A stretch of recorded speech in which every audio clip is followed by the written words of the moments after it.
గణేశాయ నమః, శ్రీ సరస్వతి నమః, శ్రీ గురుభ్యో నమః. సమర్థ గురు సాయినాథ్ మహారాజ్ కీ జై. రామాయణంలో విశేషాలు చెప్పుకున్నాం. నిన్నటి వరకు బాలకాండని 30 భాగాలుగా చెప్పుకున్నాం. ఈ రోజున 31వ భాగం చెప్పుకుందాం.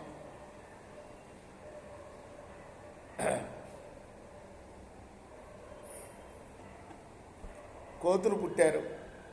ఎలా పుట్టారో చెప్పుకున్నాం కదా మనం. బ్రహ్మ ఆదేశించారు విష్ణువుకి సేవకులుగా పుట్టమని. దేవతల్ని ఆదేశించాడు అన్నమాట.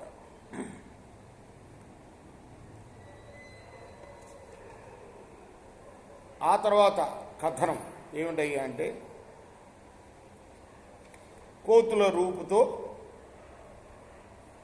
వారు దేవతలు బ్రహ్మాజ్ఞ ప్రకారం కుమారులను పుట్టించారు.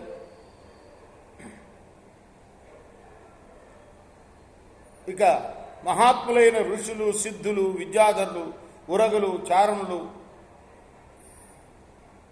అందరూ అరణ్య సంచారులు, పరాక్రమవంతులైన కుమారుల్ని సృష్టించారు.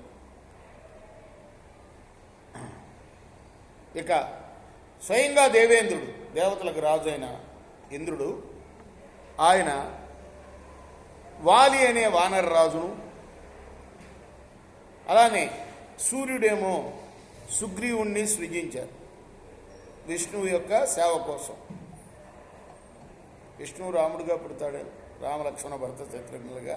వారి సేవకు వీళ్ళందరూ కూడా బ్రహ్మ ఆదేశం ప్రకారం